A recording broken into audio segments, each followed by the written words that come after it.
Hi there. I thought I'd upload a video. I'm brand new to bullet journaling. I'm not new to crafting though. Over the years, I've done scrapbooking, card making, and lots of planning. I'm a natural planner. I have spent a small fortune on different planners over the years, even made some of my own, tried to capture what it was that I was trying to do. But I found after about 3 months or so, they just became redundant and ended up in a bottom drawer somewhere. And they're still there somewhere. So about I don't know, 3 months ago, very randomly, I got a video on my YouTube feed on bullet journaling, and it caught my eye slightly.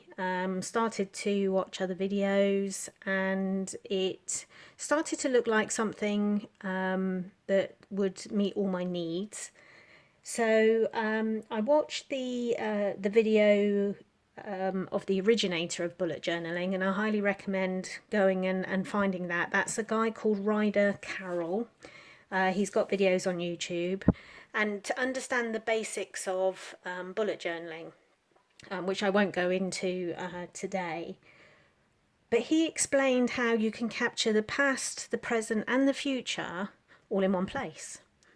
So suddenly I thought, okay, this could work, could give this a go, because to have the ability to capture your reflections, your goals, your to-do list, and your future planning all in one place, for me suddenly it was like that's what's been missing, all in one place. So again, I watched hours and hours of YouTube videos, and a huge thank you to all of you that upload videos. The inspiration is tremendous. I'm not an artsy person, so and while I'm in awe of some of the people that spend a lot of time drawing and putting pictures into their bullet journals, that certainly that side of it isn't for me, but I think that I've now found a way that feels comfortable.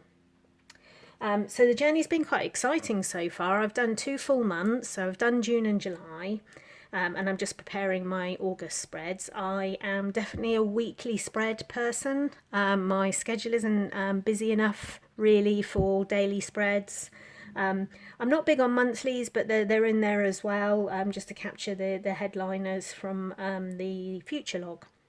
So I was just going to run through what I've done so far. This is where my crafting side comes in.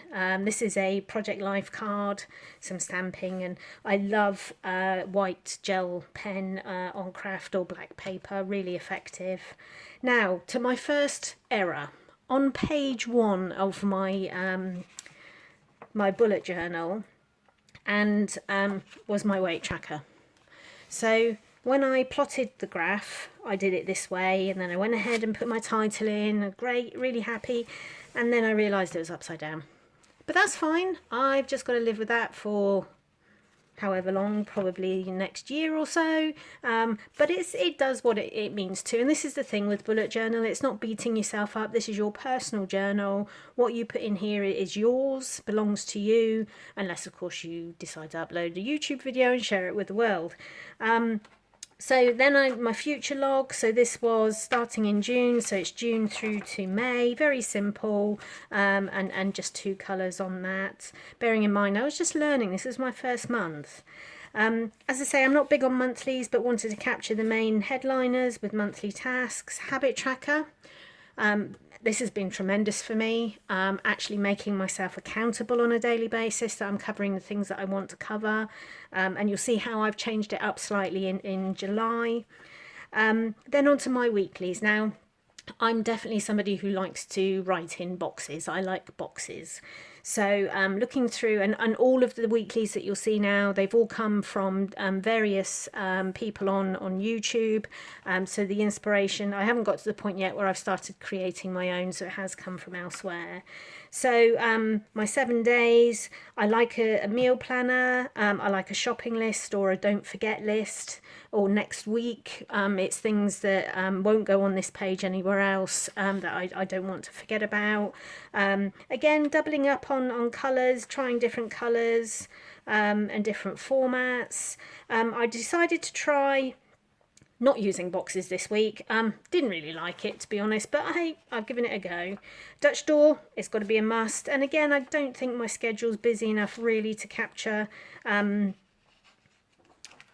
or justify really using 3-page for one weekly spread. And again, just a slightly different format on this one, a bit more monotone. I then decided I wanted a sleep tracker. So that went in at the end of the month, again changed for July. So that was month one. I learnt loads and suddenly my life felt back on track. I wasn't forgetting things and already feeling the benefits of what the bullet journal gives you. I then went into July. I tried to get a bit artsy, and as I said before, it's not me, but this is a stamp that I coloured in. And the mistake I made was it bled through. Test your... I've now got a page at the very back of the journal where I test my pens for bleeding. There are pens out there that don't bleed and they advertise as that, so recommend those. So what I actually ended up doing was getting some craft... excuse me, some craft paper from my stash, and I was really pleased with how this looked out. Looked, and going into my second month, I felt that the improvement was there for me, which was great. Very simple monthly spread with main events which were taken from the future log at the beginning. Then sleep tracker and habit tracker. What I would say is, so for me, the habit tracker, again, I've got so much from this, it makes me accountable, but it's also you logging achievement. So for me, I went from the June one, which was fairly small, and I decided I wanted big boxes. If I was going to achieve, then I wanted a bigger box. So it was a fill the page, and I've kept that format for August as well. So the other two things I decided to put into my July monthlies was monthly review, so a line for each day, and then gratitude. So gratitude is something that's quite big in my life at the moment, and 1 or 2 words just to capture what I was grateful for on that day. And then again into my monthlies, so tried and tested format. I think this is one of my favourites, to be honest. Again, slightly different format with Dutch door. This one I liked because it gave me space for a quote, which is something I'd like to do more of. Most of my weeklies, as you can see, are 1 or 2 colours that I've stuck to. I decided to give colour a go. And actually decided probably not the best format for me. I like structure, I like a consistent approach, and so all the different colours monkeys around with my brain a little bit, so probably not one that I'll be using again in the future, but I'll probably give it another go in a few months time and see. This one I just did a Dutch door going the other way with simple boxes, and then technically my favourite spread, but I put the date in a different place just to see how that feels, and that was July effectively. Now coming towards the end of July today, I am working on August, and I'll give you a sneak peek.